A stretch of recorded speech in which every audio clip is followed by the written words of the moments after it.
কোরআনকে আমি প্রশ্ন করলাম, কোরআন মানুষদের অভাব কেমনে দূর হবে সমাজ থেকে? মানুষদের বারাকা কেমনে আল্লাহ তাআলা দান করবেন? কোরআনকে প্রশ্ন করলাম, যখন কোরআন সঙ্গে সঙ্গে উত্তর দিয়ে দিল, মাই ইয়াত্তাকিল্লাহা ইয়াজআল লাহু মাখরাজা। আল্লাহু আকবার। সূরা তালাকের 2 নম্বর আয়াতে কারিমা আল্লাহ রাব্বুল আলামিন বলেন, যে কেউ আল্লাহকে ভয় করে আল্লাহ তাআলা তার জন্য পথ বের করে দেবেন। সুবহানাল্লাহ। তাহলে কেউ যদি অভাব অনটন দূর করতে চায়, তাহলে কেবলমাত্র একজনকে ভয় করব, তার নাম কি?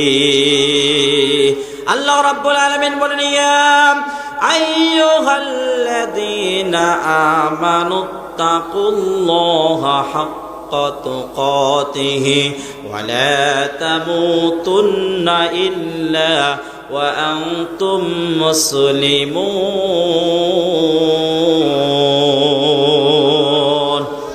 ওহে যারা ইমানের দাবিদার করো, ইমানদার যারা, তাদেরকে আল্লাহ ডাক দিয়ে বলতেছেন, ইয়া আইয়ুহাল্লাযীনা আমানুত্তাকুল্লাহ।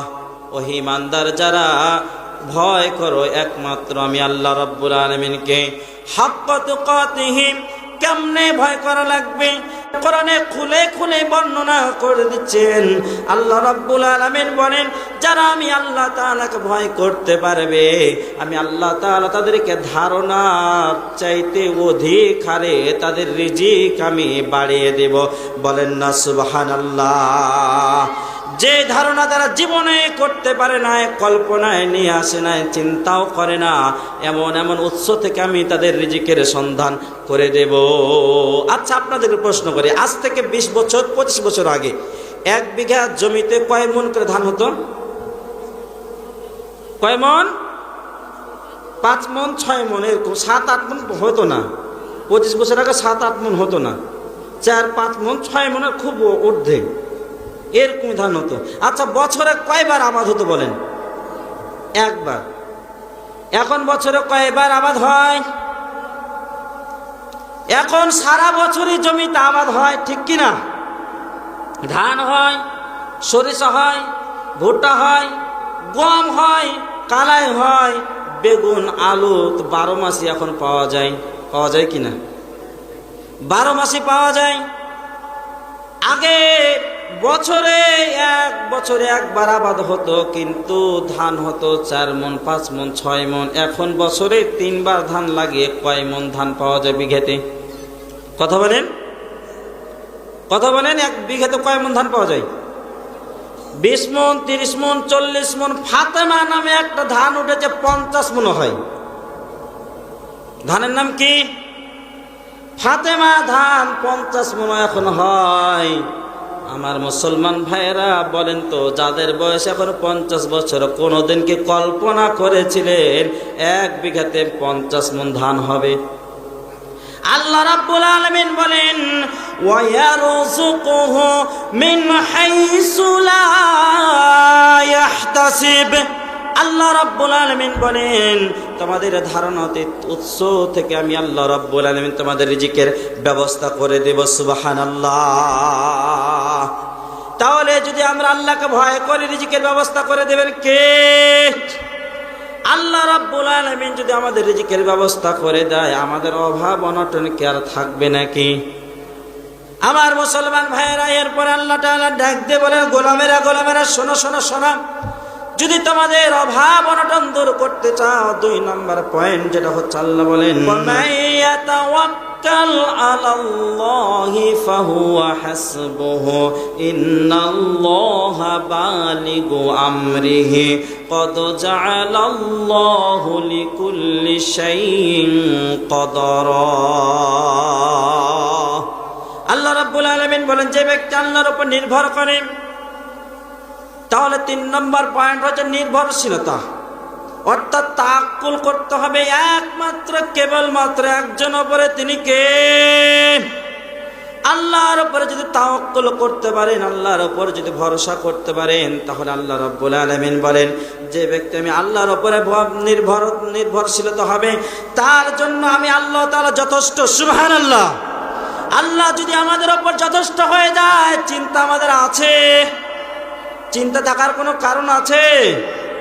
আল্লাহ আমাদের জন্য যদি যথেষ্ট হয়ে যায়, চিন্তা কোনো কারণ না। আল্লাহ রাব্বুল আলামিন বলে শুধু তাই নয়, আমি আল্লাহ রাব্বুল আলামিন তাদের মনের ইচ্ছাগুলো পূর্ণ করে দেব। বলেন না সুবহানাল্লাহ। আল্লাহ তাআলা আমাদের শুধু যথেষ্ট এটুকু নাই, এখান থেকে আল্লাহ শেষ করেন নাই। আল্লাহ বলেন আমি তাদের মনের ইচ্ছাগুলো পূর্ণ করে দেব। এরপর আল্লাহ রাব্বুল আলামিন বলেন কদ জাআলাল্লাহু লিকুল্লি শাইইন কদরা।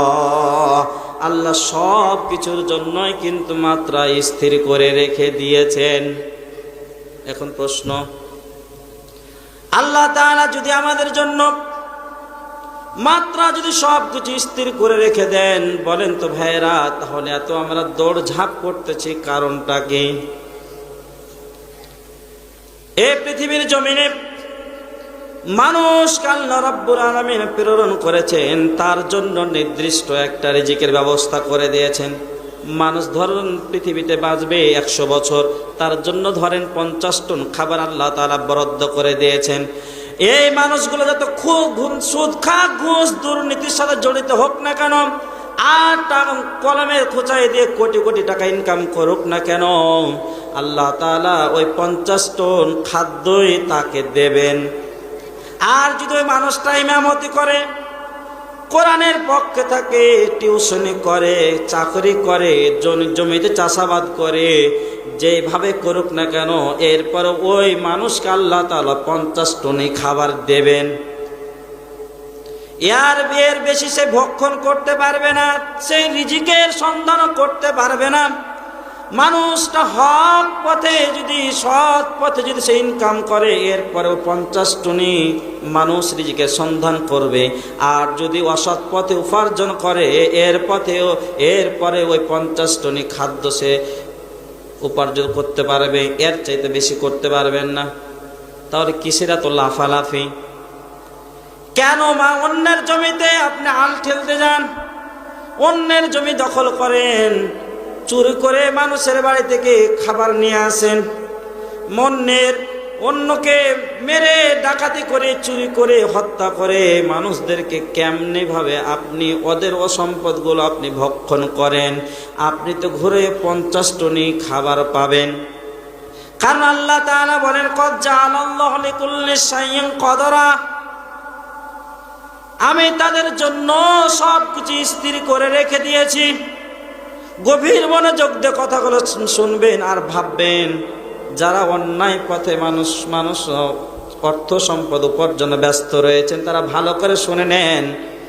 যতই আপনি দৌড়ঝাঁপ করেন না কেন, আপনি কিন্তু 50 টনের ওপরে খাবার সংগ্রহ করতে পারবেন না। সেটা আপনি সৎ পথে উপার্জন করেন আর অসৎ পথে উপার্জন করেন। এই যেটা নির্দিষ্ট আল্লাহ তাআলা করে রেখে দিয়েছেন, সেইটুকুই আপনি পাবেন, এর চাইতে বেশি আর কিছু পারবেন না। তাই ভাইয়েরা, অসৎ পথে উপার্জন করতে যাবেন না, সৎ পথে উপার্জন করার চেষ্টা করেন। আল্লাহ তাআলা বারাকা দান করবে। আল্লাহ তাআলা আমাদের সবাইকে সৎ পথে উপার্জন করবার তৌফিক দান করুন। সকলে বলে আল্লাহুম্মা আমিন। জোরে বলে আল্লাহুম্মা আমিন। সম্মানিত ভাইয়েরা, এরপরে আল্লাহ রাব্বুল আলামিন সুন্দর করে জানিয়ে দেন, তোমরা যদি অভাব অনটন যদি দূর করতে চাও, 3 নম্বর যেটা পয়েন্ট হচ্ছে, সেটা হচ্ছে দান সাদাকা করা লাগবে।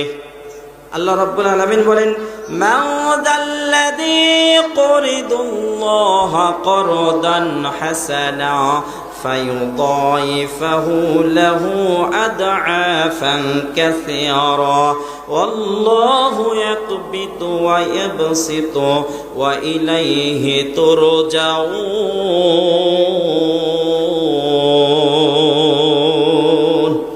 সূরা বাকারার 245 নম্বর আয়াতে কারিমা আল্লাহ রাব্বুল আলামিন কি সুন্দর করে জানিয়ে দেন, কে এমন আছো যারা আমি আল্লাহ রাব্বুল আলামিনকে উত্তম কর্জে হাসানা দান করবে। কে এমন আছো যে আমি আল্লাহ তাআলাকে তারা উত্তম কর্জে হাসানা দান করবে, আল্লাহ তার জন্য উহা বহু গুণে বৃদ্ধি করে দেবে, বলেন না সুবহানাল্লাহ। তাহলে 3 নম্বর যেটা পয়েন্ট হচ্ছে সেটা হচ্ছে দান সাদাকা করা। এখন দান সাদাকা করবো, আল্লাহ বলছে কারা এমন আছো যে আমি আল্লাহ তাআলাকে উত্তম কর্জে হাসানা দান করবে। আচ্ছা, আল্লাহর কি অভাব আছে? আল্লাহর কি টাকার দরকার, অর্থ সম্পদের দরকার আছে, জমি জায়গার দরকার আছে? আছে আছে আল্লাহর জমির দরকার নাই, বাড়ির দরকার নাই, ঘরের দরকার নাই, টাকার দরকার নাই, কোনো কিছুর দরকার নাই। এরপর আল্লাহ কেন বললেন যে কে এমন আছে যে আমি আল্লাহ তাআলাকে উত্তম কর্জে হাসানা দান করবে? বুঝার জানার দরকার আছে না নাই? আছে, জানার দরকার আছে। এই সমাজের বুকে আল্লাহ রাব্বুল আলামিন অসংখ্য মানুষ সৃষ্টি করলেন। এই মানুষগুলোর মধ্যে কাউকে আল্লাহ ধনী বানিয়েছেন, কাউকে আল্লাহ গরিব বানিয়েছেন, কাউকে মিসকিন বানিয়েছেন, কাউকে ফকির বানিয়েছেন। বানিয়েছেন কিনা?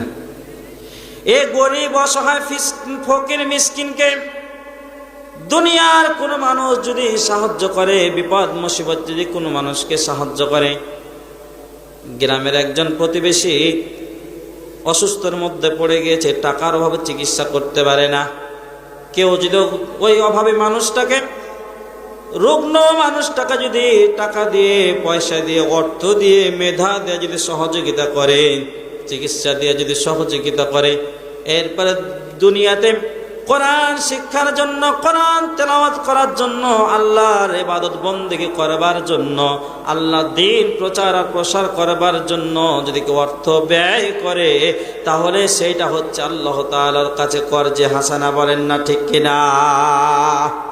ও মুসলমান ভাইয়েরা, এটা কেমনে কর্জে হাসানা হলো? প্রশ্ন এখন আর একটা আসতে পারে, দিলাম তো আমি মসজিদে, তো আল্লাহর কাছে কেমনে জমা হলো? আল্লাহকে কেমনে আমরা কর্জে হাসানা দিলাম? কর্জে হাসানা মানে ধার দেওয়া। কে দেওয়া?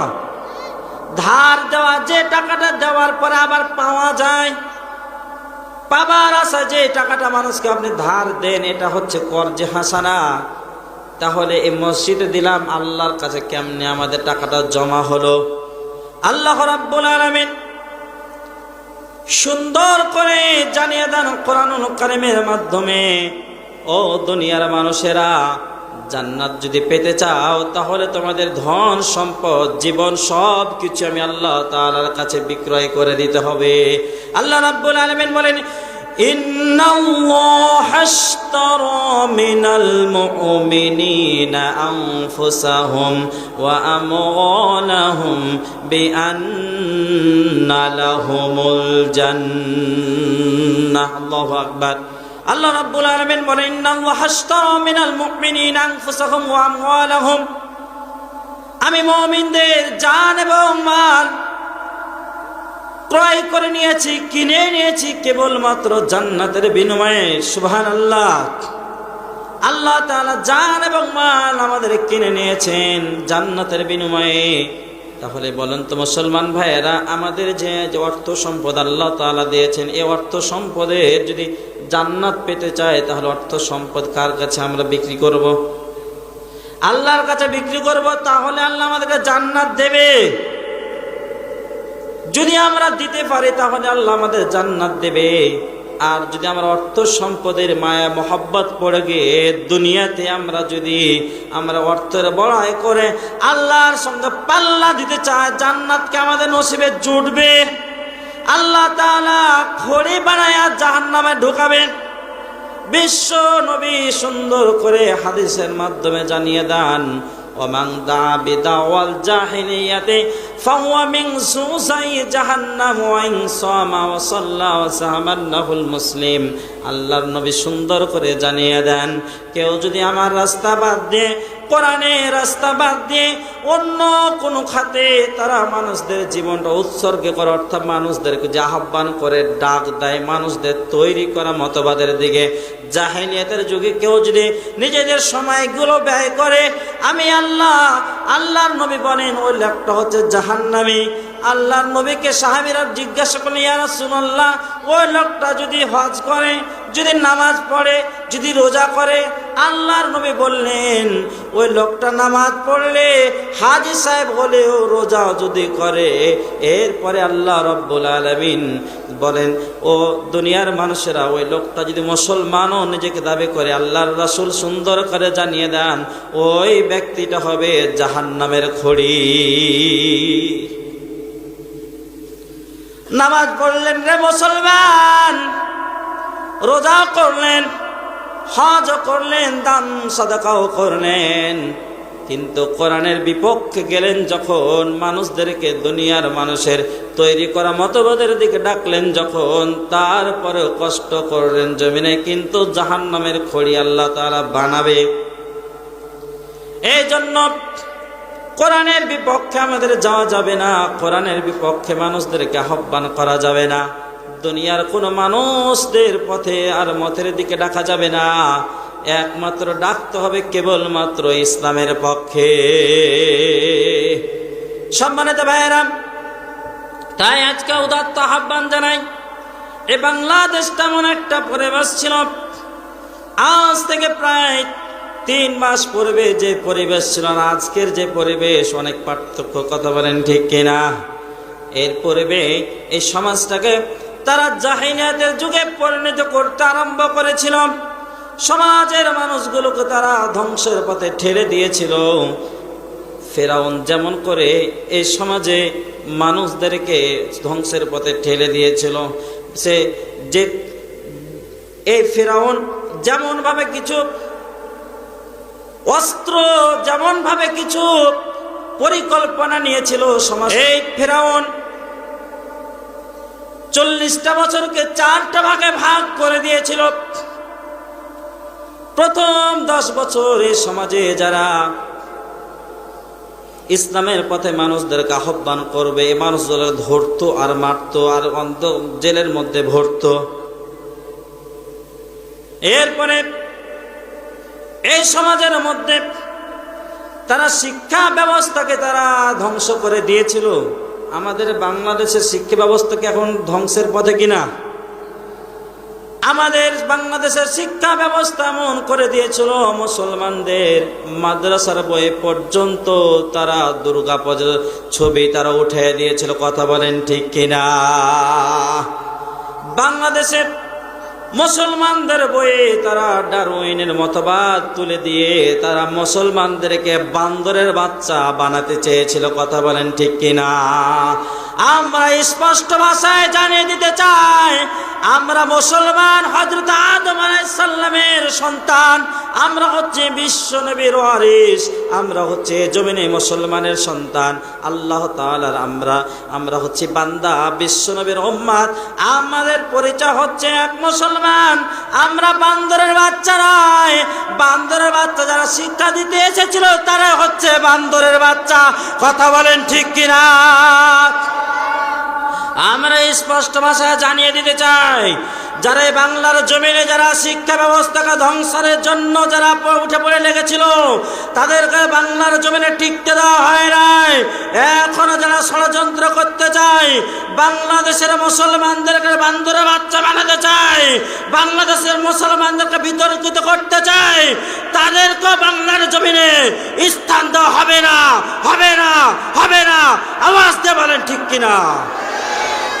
ও মুসলমান ভাইয়েরা, এখন এক প্রকার দুষ্কৃতীরা মুসলমানদের বিপক্ষে তারা স্লোগান দিতে চায়, এখনো তারা কোরআনের বিপক্ষে আইন জারি করতে চায়, কথা বলেন ঠিক কিনা? আমরা মুসলমানরা একজন বেঁচে থাকা পর্যন্ত বাংলার জমিনে কোন ইহুদি নাসারা বেদাত্তদেরকে যদি ইসলামের বিপক্ষে কথা বলে তাদেরকে আমরা ছাড় দেব না, দেব না, দেব না। আওয়াজ দিয়ে বলেন ঠিক কিনা? সম্মানিত মুসলমান ভাইয়েরা, বান্দর বাচ্চা তো তারাই, বান্দর বাচ্চা তো তারাই যারা বান্দরের বাচ্চা আমাদেরকে হওয়ার মতো শিক্ষা দিতে চেয়েছিল, কথা বলে ঠিক কিনা? ওমা কারু ওমা কার আল্লাহ, আল্লাহ খায়রুল মাকিরিন। তারা চাই, তারা করতে চায় ষড়যন্ত্র, আমার আল্লাহ চাই, আমার আল্লাহ করেন পরিকল্পনা। আল্লাহর পরিকল্পনার কাছে কোনো ষড়যন্ত্র টিকতে পারে? টিকতে পারে না। ফেরাউন পারে নাই, নমরুদ পারে নাই, হামান পারে নাই, সাদ্দাত পারে নাই, হাসিনাকে টিকতে দেওয়া হয় নাই। কথা বলে ঠিক কিনা? আজকেও কিছু হাসিনাদের বেদাত্ত হয়ে বাংলার জমিনে তারা এই বাংলাদেশটাকে তারা প্রশ্নবিদ্ধ করতে চায়। আজকে 2024 সালে এসে মঞ্চে তাফসীরের কোরআন মাহফিলে তাদেরই বেদাত্তরা কিছু বাধা দেয়। কথা বলেন ঠিক কিনা? আমরা এক স্বৈরাচারকে বিদায় করেছি, দ্বিতীয় স্বৈরাচার বাংলার জমিনে আমরা দেখতে চাই না। কথা বলেন ঠিক কিনা? যারা ওই স্বৈরাচারের হাত ধরবে তাদের হাত ধরে ভেঙে দেওয়া হবে। কথা বলেন ঠিক কিনা? বাংলার মুসলমান অনেককে দেখেছে, আর দেখতে চায় না। আগামীর দিন হবে কোরআনের দিন, আগামীর বাংলাদেশ হবে ইসলামের বাংলাদেশ, আগামীর বাংলাদেশ হবে দাড়িওয়ালাদের বাংলাদেশ, আগামীর বাংলাদেশ হবে টুপিওয়ালাদের বাংলাদেশ, আগামীর বাংলাদেশ হবে কোরআনের বাংলাদেশ, আগামীর বাংলাদেশ হবে দিন বজায়ের বাংলাদেশ। কথা বলেন ঠিক কিনা? এই জন্য যদি তাহার মুসলমানের আপনাদেরকে হাত দেওয়া লাগে, পা দেওয়া লাগে, চক্ষু দেওয়া লাগে, 1971-এর মতো 2024-এর 5 আগস্টের মতো আবার যদি আপনাদেরকে ময়দানে ঝাঁপিয়ে পড়তে হয়, কারা কারা রাজি আছো? 2 হাত তুলে আল্লাহকে দেখাও।